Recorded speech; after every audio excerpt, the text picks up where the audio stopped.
Meeting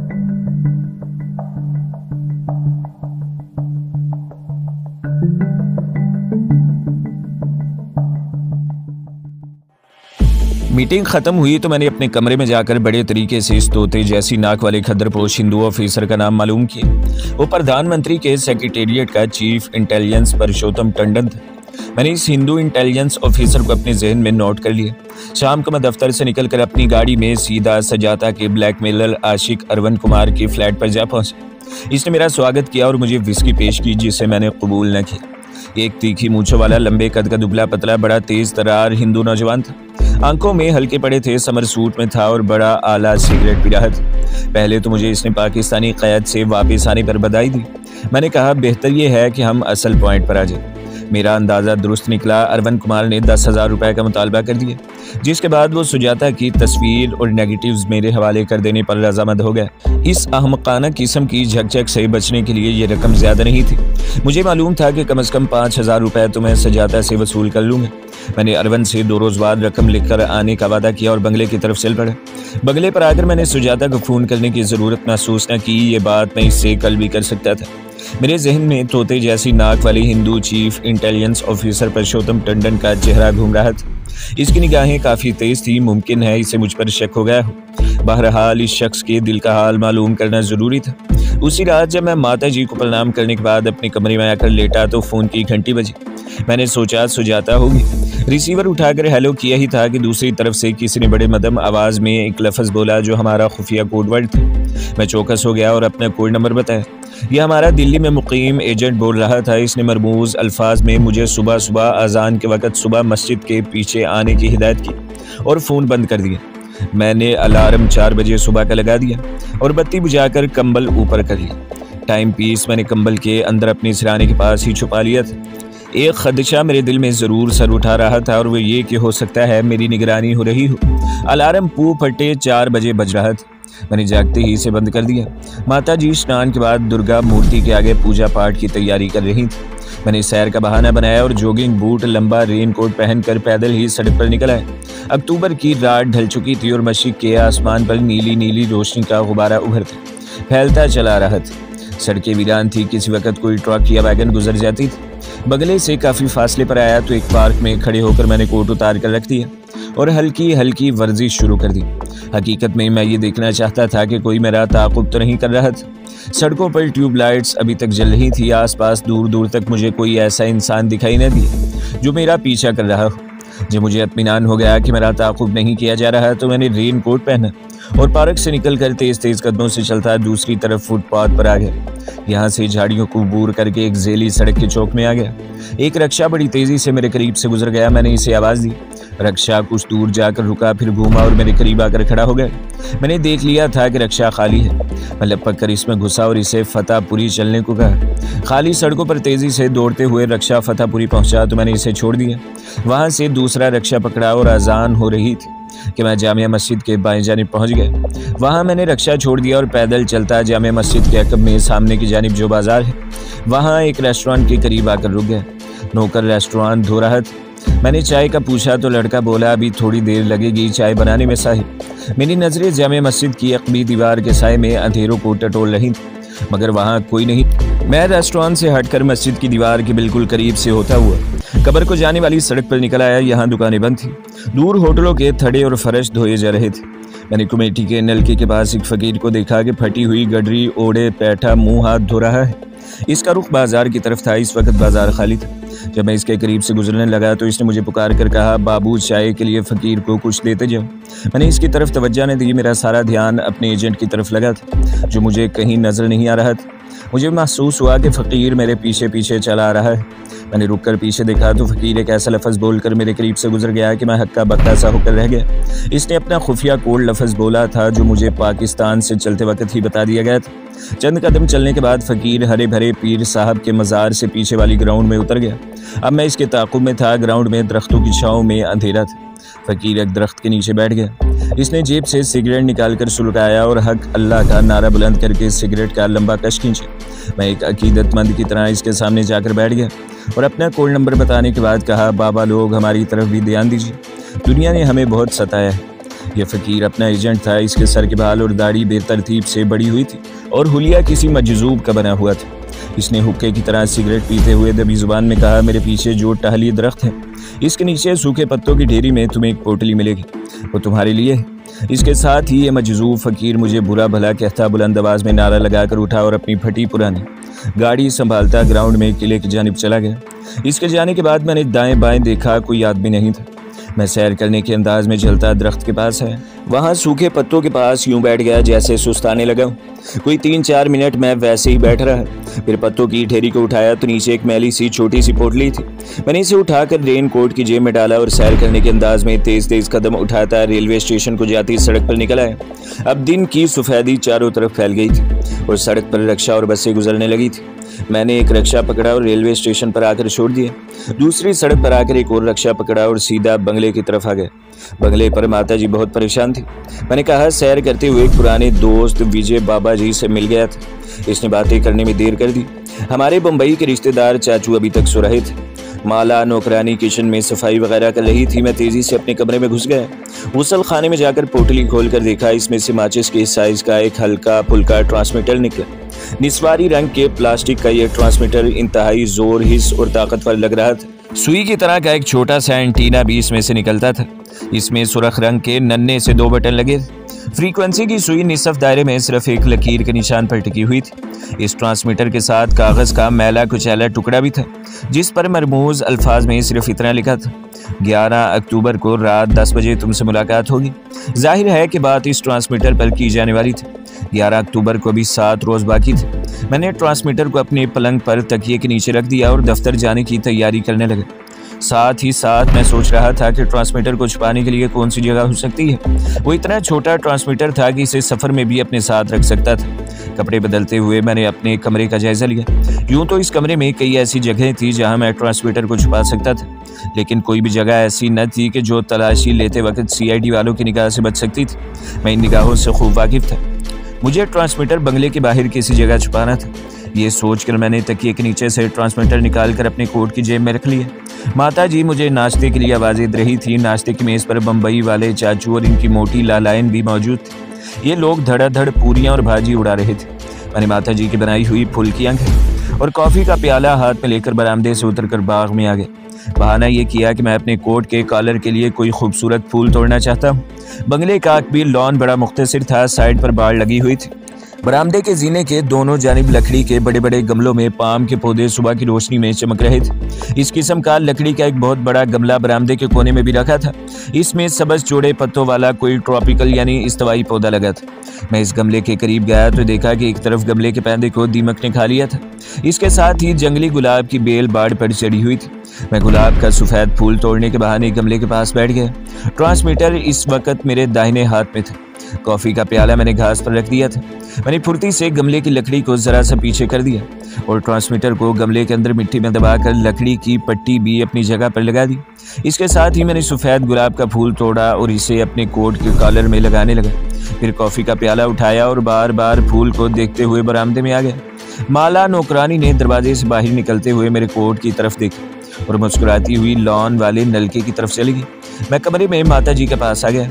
उन्होंने भी फूल को देखकर सराहा। मैंने कहा, माताजी ये फूल तो बड़े सुंदर हैं। माताजी ने कहा, पुत्र तुमने अपने हाथों से तो ये जंगली बेल लगाई थी। मैं गुनगुनाता हुआ किचन के बाहर गया, प्याला मेज पर रखा, हाथ धोकर रुमाल से पूंछे और अपने कमरे से ब्रीफकेस उठाकर राम राम करता हुआ बाहर खड़ी अपनी मर्सिडीज गाड़ी की तरफ बढ़ा। अभी दफ्तर जाकर बैठा था कि सुजाता का फोन आ गया। कुदरती तौर पर इसे तशवीश थी कि शाम मैंने अरुण कुमार से क्या बात की। मैंने सुजाता को बता दिया कि मामला महज 15,000 रुपए की रकम है। तुम फिक्र मत करो, मैं परसों उसे रुपयों का बंदोबस्त करके तुम्हारी तस्वीरें और नेगेटिव्स हासिल कर लूँगा। सुजाता ने बड़ी आजी से पूछा कि मैं इतनी रकम का इंतज़ाम कहाँ से करूँगा। मैंने कहा, मेरे पास बैंक में इस वक्त 7,000 रुपये फालतू जमा है, बाकी कहीं से उधार ले लूँगा। मतलब ये था कि कुछ पेश रफ्त सजाता करे और इसने ऐसा ही किया। इसे करना भी चाहिए था। कहने लगी, मेरा एक सोने का लॉकेट है, 2 सोने की अंगूठियाँ भी हैं, मैं ये तुम्हें दे दूंगी, तुम मेरे लिए इतना कष्ट मत उठाओ किशन। मैंने बड़ी लगावट के साथ कहा, सजाता कैसी बातें करती, तुम्हारी लाज मर्यादा मेरी लाज मर्यादा है, इसके लिए मैं अपना जीवन भी बलिदान कर सकता हूँ। सुजाता के सिसकी भरने की मुझे आवाज़ आई और इसने फ़ोन बंद कर दिया। वो यकीनन जज्बाती हो गई थी। इसे शिद्दत से इस बात का एहसास हो रहा था कि मैं इसकी खातिर बड़ी से बड़ी कुर्बानी देने को तैयार था। सुजाता का मसला मैंने 2 रोज़ के बाद हल कर दिया। अरुण को इसकी मतलूबा रकम 15,000 रुपये अदा करके मैंने इससे सुजाता की तस्वीरें और नेगेटिव्स हासिल करके सुजाता को पहुंचा दिए। अरुण कुमार अगरचे बदमाश और बरकिरदार इंसान था, लेकिन इसने कुछ ऐसे अल्फाज में कहा कि इसने सुजाता के तमाम नेगेटिव्स और तस्वीरें मेरे हवाले कर दी कि मुझे इस पर पूरा यकीन करना पड़ा। सुजाता को मैंने यही बयान दिया कि मैंने इसकी तस्वीरें नहीं देखी, लेकिन मैं एक एक तस्वीर का मुशाहिदा कर चुका था। वाकई इंतहाई इखलाक सोज और काबिल एतराज़ तस्वीर थी। ये तस्वीरें अगर सुजाता के माता पिता के पास पहुंच जाती तो वो ज़रूर जन्ना में कूद कर मर जाती। अब सुजाता ने मेरे साथ शादी पर जोर देना शुरू कर दिया। एक रोज़ इसके माता पिता भी शादी की बात करने हमारे घर आ गए। माता जी तो पहले ही तैयार बैठी थी। मुझसे पूछा गया तो मैंने कहा मेरे लिए इससे बढ़कर और क्या बात हो सकती है, लेकिन माता जी कुछ ही दिनों में मुझे दौरे पर जाना पड़ रहा है। इस दौरे में मेरी तरक्की निर्बल है, वापस आकर सुजाता से ब्याह कर लूँगा। माता जी समर पर मुसर थी कि तरक्की तो होती रहेगी और मैं ब्याह रचाने के बाद दौरे पर जाऊँ, लेकिन मैंने बाज़ फर्जी मजबूरी का हवाला देकर उन्हें मना लिया। लेकिन उन्होंने साफ साफ कह दिया कि दौरे से वापस आने के बाद वो मेरी बात नहीं सुनेंगी। मंगनी के बारे में भी उन्होंने इसरार किया, मगर मैंने कहा माता जी मंगनी पर फजूल खर्ची की क्या ज़रूरत है, जबकि वापस आते ही मैं ब्याह कर लूँगा। बात टल गई, मगर इस किस्म की बातों से ये मुसीबत नहीं टल सकती थी। इसके लिए मुझे कुछ सोच समझ कर इनकलाबी कदम उठाना था, क्योंकि सुजाता से शादी का मतलब ये था कि मेरा मुसलमान होना जाहिर हो जाए, जो मेरे मिशन की मौत थी, और ये मैं कभी गवारा नहीं कर सकता था। माता जी ने मुझसे बिल्कुल न पूछा कि मैं किस शहर में दौरे पर जा रहा हूँ, सिर्फ इतना ही दरियाफ्त किया कि मैं कब और कितने दिनों के लिए जा रहा हूँ। मालूम हुआ कि इससे पहले जब कभी असली कैप्टन राम किशन मेहता दौरे पर जाता था तो इसे किसी को ये बताने की इजाज़त नहीं होती थी कि वो कहाँ जा रहा है और कब जा रहा है। मैंने माता जी के सवाल के जवाब में कहा कि कुछ नहीं कह सकता, हो सकता है कि 2-3 हफ्ते लग जाए। मेरे कन्याकुमारी जाने की सारी दफ्तरी कार्रवाई मुकम्मल हो गई थी। सुजाता ने यह दरियाफ्त करने की कोशिशें की कि मैं किस शहर में और कब जा रहा हूँ। वो बार बार यही कह रही थी कि मैं तुम्हारी राह देखूंगी, संसार में अब तुम्हारे सिवा मेरा कोई नहीं है, अब मेरी लाज तुम्हारे हाथ में है। मैं इसे तसल्ली भी दे रहा था और सोच भी रहा था कि इस मुसीबत से कैसे छुटकारा हासिल किया जा सकता है। मैं इसे मौत के घाट उतारना नहीं चाहता था। ये काम मेरे लिए इतना ही आसान था जैसे मैं किसी मच्छर को मसल दूं। यह आखिरी कदम था जो मैं अभी नहीं उठाना चाहता था। मैं किसी ऐसे मौजू हल की तलाश में था कि जिससे सांप भी मर जाए और लाठी भी ना टूटे। अगले रोज़ मैं दफ्तर में गया तो वर्मा साहब ने मुझे अपने ऑफिस में बुला कर मोस्ट कॉन्फिडेंशियल कागजात की एक फ़ाइल दिल्ली से नागपुर तक फर्स्ट क्लास का एक रेलवे टिकट और 5,000 की इंडियन करेंसी देकर कहा, नागपुर तक तुम ट्रेन में सफ़र करोगे। नागपुर रेलवे स्टेशन पर तुम्हें हमारा एक आदमी मिलेगा, वहाँ से तुम एक इंडियन एयरफोर्स के एक छोटे तैयारे में कन्याकुमारी तक सफ़र करोगे।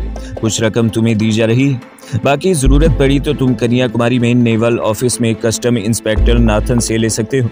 इंस्पेक्टर नाथन इंटेलिजेंस का आदमी है जो कस्टम में पोस्ट किया गया है। वही तुम्हारे खान पान और रहने का बंदोबस्त करेगा। इससे तुम्हारा संपर्क रहेगा। वो तुम्हें हर तरह की मदद पहुंचाएगा। वहां तुम जिस भेस में चाहे रह सकते हो। अपना आईडी कार्ड हर वक्त अपने पास रखना। हमारा कोडवर्ड अशोका है, याद रखना। मैंने वर्मा साहब की सारी बातें ज़हन नशीन कर ली और पूछा कि मुझे कब रवाना होना होगा। उन्होंने मुझे टिकट की तरफ इशारा करते हुए कहा, तुम्हें यहीं ऑफिस ही में शाम 7 बजे वाली नागपुर एक्सप्रेस पकड़नी होगी।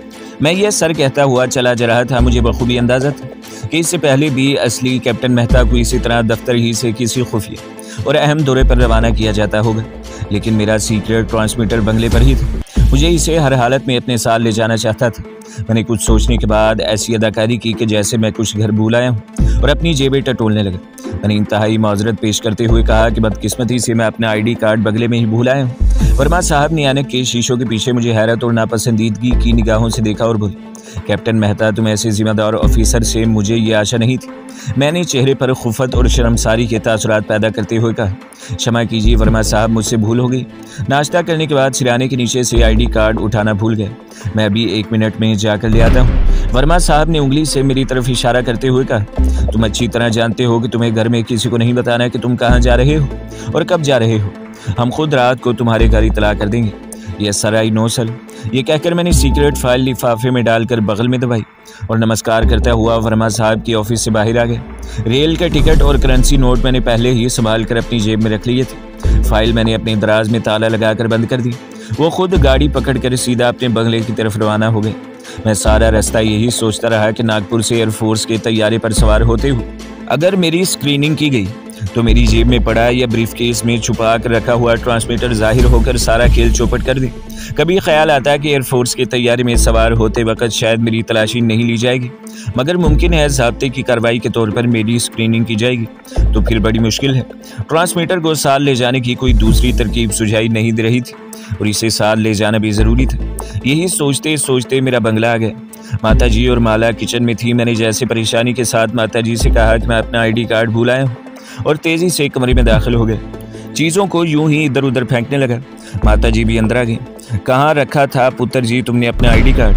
यहीं सिराने के नीचे रखा था, आप इस अलमारी में तलाश करें, मैं ड्राइंग रूम में देखता हूँ। माताजी को अपने कमरे की तलाशी के काम पर मामूर करके मैं ड्राइंग रूम में आ गया। यूं ही कॉर्नर्स पर रखी किताबों को उठाकर देखा। माला किचन में बर्तन साफ कर रही थी। मौका अच्छा था, मैं लपक कर बंगले की अकबी लॉन में आ गया। लंबे लंबे डग भरता बरामदे के कोने पर रखे लकड़ी के गमले के पास जाकर बैठ गया। दीमक खोरदा लकड़ी को एक तरफ हटाया और मिट्टी में से छोटे से ट्रांसमीटर को निकालकर जेब में रख लिया। लकड़ी को फिर से गमले के साथ चिपकाया और इसी तरह लंबे लंबे डग भरता हुआ अपने कमरे में दाखिल हुआ तो देखा कि भोली भाली माताजी मेरी अलमारी में से किताबें निकाल कर देख रही थी। मैंने जाते हुए खुश होकर कहा, मिल गया आईडी कार्ड माताजी। बाहर वाली कॉर्नर्स पर पड़ा था। अच्छा माताजी मैं जाता हूँ। मैं तेजी से बंगले से निकलकर अपनी गाड़ी में सवार हुआ और दफ्तर की तरफ चल पड़ा। रास्ते में एक निस्बतन वीरान जगह पर गाड़ी खड़ी करके मैंने ट्रांसमीटर को साफ करके कोट के अंदरूनी वाली जेब में रख लिया। फिर बाहर निकलकर गाड़ी के बोनट उठाकर इंजन देखने लगा। यूं जाहिर किया जैसे गाड़ी में कोई नुक्स पैदा हो गया था, जिसकी वजह से मुझे गाड़ी खड़ी करनी पड़ी है। चंद सेकंड्स के बाद मैंने बोनट बंद कर दिया, रुमाल से हाथ साफ किए और गाड़ी स्टार्ट कर दी। दफ्तर में आते ही मैंने वर्मा साहब को फ़ोन पर बता दिया कि मैं आईडी कार्ड ले आया हूँ। उन्होंने कहा कि 4 बजे मेरे कमरे में आ जाना। मैंने यह सर कहा, फ़ोन बंद हो गया। शायद वर्मा साहब मुझे मेरी खसूसी मिशन पर रवाना करने से पहले ज़रूरी ब्रीफिंग करना चाहते थे। मुझे क्या इतराज़ हो सकता था, मगर ट्रांसमीटर की वजह से दिल को एक तशवीश सी लगी हुई थी। मैंने इसे अपनी कोट की जेब में ही रखा हुआ था। मैं इसकी अदराज या अलमारी में रखने का ख़तरा मोल नहीं ले सकता था। खुदा करके शाम के 4 बजे मैं वर्मा साहब के ऑफिस में आ गया। इस वक्त भी खुफिया ट्रांसमीटर मेरी जेब में था। एक धड़का सा लगा था, अगर वर्मा साहब को किसी तरह पता चल गया कि मेरी जेब में खुफिया ट्रांसमीटर है तो जाहिर है मेरी मौत अजियतनाक मौत यकीनी थी। मुझे ख़तरा भी था कि कहीं वर्मा साहब के कमरे में खुफिया इलेक्ट्रॉनिक आलात न लगे हों, जिसकी लहरें मेरी जेब में छुपे हुए ट्रांसमीटर का राज फाश कर दें, मगर ऐसी कोई बात नहीं थी।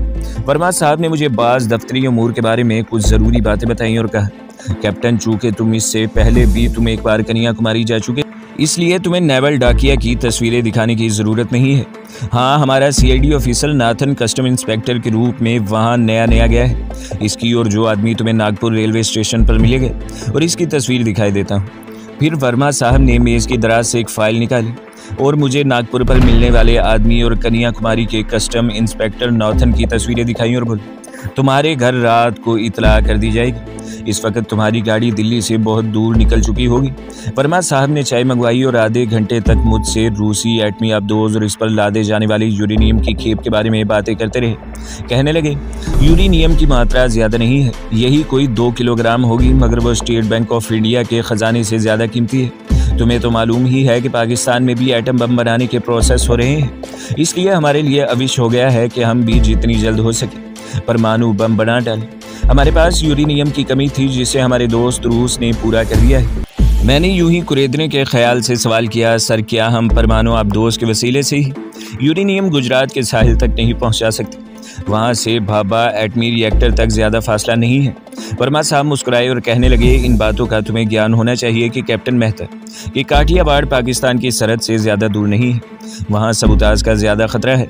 हम तो कन्याकुमारी में भी यूरेनियम को इस वक्त तक आबदोज से निकाल कर ऊपर नहीं ला सकते जब तक कि हमें अपनी इंटेलिजेंस की जानिब से ऑल क्लियर यानी सब अच्छा है का सिग्नल नहीं मिल जाता। इसलिए तो ख़ास तौर पर तुम्हें वहाँ भेजा जा रहा है। वर्मा साहब ने ख़ास तौर पर मुझे हिदायत की कि मुझे कन्याकुमारी पहुँचते ही अपने तौर पर और अपनी मर्ज़ी के मुताबिक इलाके में पाकिस्तानी सैलूनी या अमरीकी जासूसों का खोज शुरू कर देना होगा।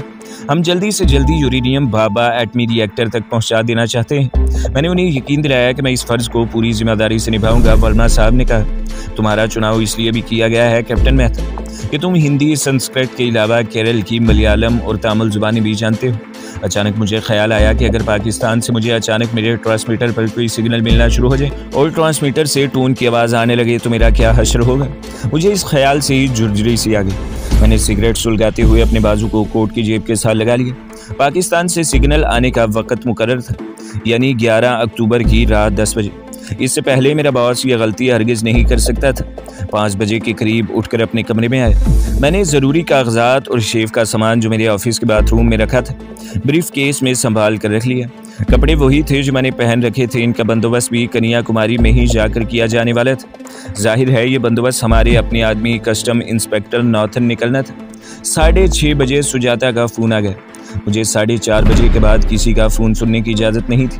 मेरे स्टेनो मकंदलाल ने फ़ोन उठाया और कह दिया कि मैं ज़रूरी मीटिंग में बैठा हूँ। बाद में इसने बताया कि सर सुजाता जी का फ़ोन था। मैं हूँ कहता हुआ उठा, ब्रीफ केस को एक बार फिर खोल कर देखा। तमाम कागजात को चेक किया, बटुआ खोलकर अपने इंडियन इंटेलिजेंस वाले ID कार्ड को देखा। इतने में वर्मा साहब अपने कमरे से निकलकर मेरे पास आ गए। Captain good luck. फिर मेरे कान के करीब मुँह लाकर कहा, यह तुम्हारा सौभाग्य है कि तुम प्रधानमंत्री के ख़ास मिशन पर जा रहे हो। मैंने तुम्हें अपना सीक्रेट फ़ोन नंबर दे दिया है। तुम जब चाहो जहां से चाहो मेरे साथ संपर्क कर सकते हो। तुम्हारी गाड़ी तुम्हारे घर पहुंचा दी जाएगी और माता को इत्तला भी मिल जाएगी। Okay, good luck captain. Verma साहब ने गर्मजोशी से हाथ मिलाया। दफ्तर के बरामदे के साथ ही ऑफिस वैगन तैयार खड़ी थी। मैं वैगन की तरफ बढ़ा तो वर्मा साहब ने अचानक कहा, कैप्टन एक बार फिर अपनी चीज़ें चेक कर लो और हाँ, कोट पतलून की जेबें भी देख लो कि कहीं दुश्मन के किसी एजेंट ने तुम्हारी जेब में कोई पेंसिल बम न रख दिया हो। मैंने मुस्कुराते हुए कहा, सर मैंने पूरी चेकिंग कर ली है। वर्मा साहब मेरे करीब आ गए। कैप्टन एक बार फिर चेक कर लो। लाओ मैं तुम्हारा कोड चेक करता हूँ। तो दोस्तों, अगली किस देखने के लिए हमारे चैनल को सब्सक्राइब करें, वीडियो को लाइक करें और बेल के आइकॉन को भी दबा दें ताकि हर जो आने वाली वीडियो है वो आपको सबसे पहले मिलती रहे।